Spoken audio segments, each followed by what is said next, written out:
Back in 2017, we saw that the rapid advances in digital technologies that have been developed for telecommunications and cloud could also transform industrial process control. We believe these IT innovations would free manufacturers to gain orders of magnitude greater flexibility and efficiency, and still increase reliability and cybersecurity. We'd already developed a platform to make complex systems easy to manage, and we saw an opportunity to take another leap forward and make converged IT and OT process control systems easy to deploy and operate and evolve.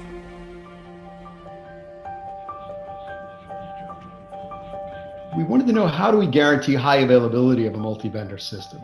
So if you have a device that fails in the middle of the night, how do you ensure that the plant continues to operate with the same degree of integrity and reliability?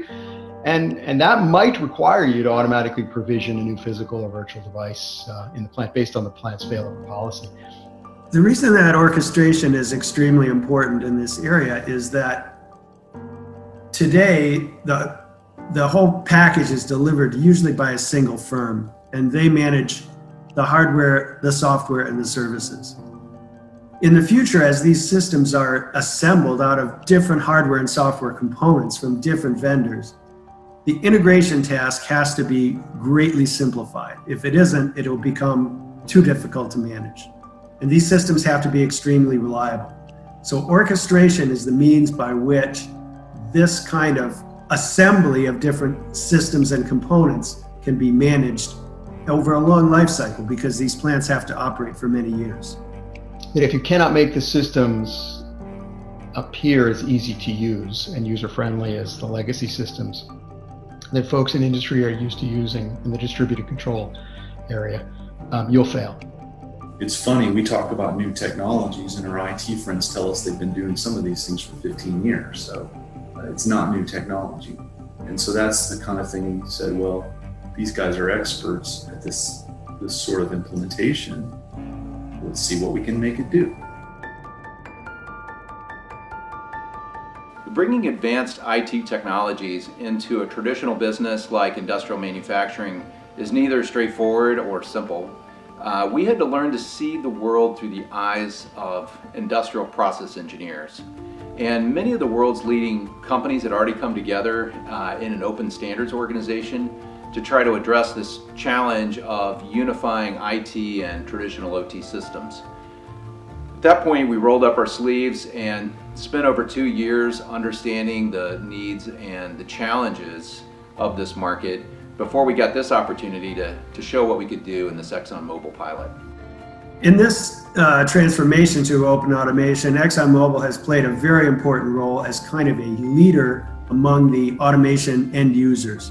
They operate hundreds and hundreds and hundreds of process units around the world, and they have a very important installed base that they need to service and make very flexible.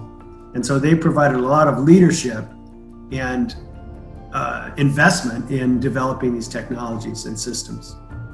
So our objective with the pilot, at least as we originally envisioned it, was we're really focused on trying to demonstrate the art of the possible. And we want to do that because through the process of demonstration, you learn where the barriers are and the critical issues and where they lie. So what we did really believe was that there's a real significant value proposition in using information technology in a manufacturing or operations technology environment. We call that IT-OT integration. And what we see from the OT side is that the pace of change in IT is so staggeringly fast compared to the OT industry. So it makes good business sense to just look over the fence and look to the adjacent industries like IT that have existing and mature technologies and solutions that you can adapt for your own industry, like containers and orchestration. This system, pilot though it was, had real capability for IT folks to look inside it at a very low level, which present-day automation systems simply don't have. I actually tell people I never test, I torture. I want to know if I can break it. And so as a skeptic, I ask that question, all right, what are its limitations? What can it not do? What did I give away? What are the costs that I don't know today that I will regret later for making this choice?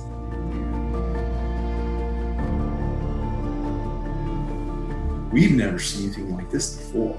I mean, we all had to check to make sure our socks were still on because they were trying to get blown off. I think the aha moment was seeing it in action, and it really does everything that people say it will and more.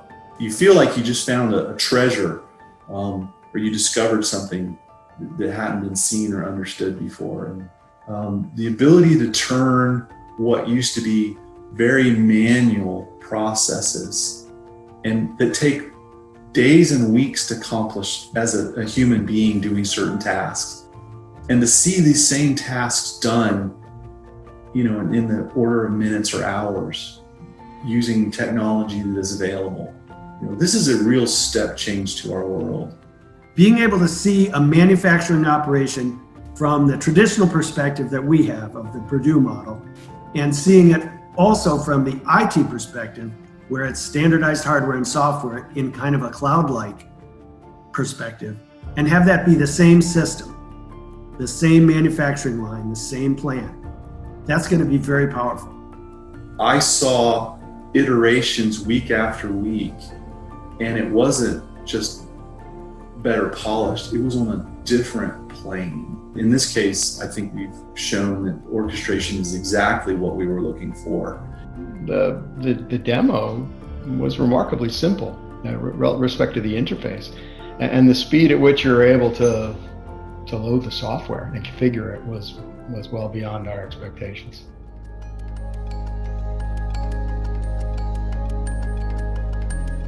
The least plentiful resource we have is time. We need to solve our problems. We need to do them quickly. Every day means my company maybe can do things more efficiently, more effectively, more profitably. And that's why we're in business. And so shortening that time is really powerful to the business, as well as just how do we get open process automation available in the marketplace. So we learned a lot about the art of the possible. We learned a lot about what can be done with all the standards-based software that's available in industry, like Tosca I mentioned before, Redfish, OPC Way, all the other standard interfaces. That demonstration just gave us a lot of confidence that we can import and modify IT technologies and make them work for an open control system, respecting the needs and requirements in operations technology. So we have a lot of learnings. We have a much deeper understanding. We have proof that it will work in terms of solving some of these issues using the technology. I guess what's changed significantly or most is that orchestration, we now believe, has got to play a significant role in open systems design. You can't get there from here and really make a step change without implementing the things that we've seen in orchestration.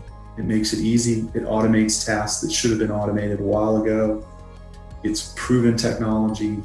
It's very powerful stuff. The migration to open automation systems is going to make the current manufacturing systems far more flexible than they are today. Not 5% more flexible, but 500 times more flexible. CPLANE.ai's mission is to bring together the promises of next generation converged IT and OT industrial control systems. But we're also eliminating many of the risks. Our industrial orchestration solution is making it possible to have more security, more reliability, and easier management, while at the same time having more flexibility, more openness, and more interoperability. Without industrial orchestration, these are mutually exclusive attributes, and CPLANE.ai and our software is able to bring those together through industrial orchestration.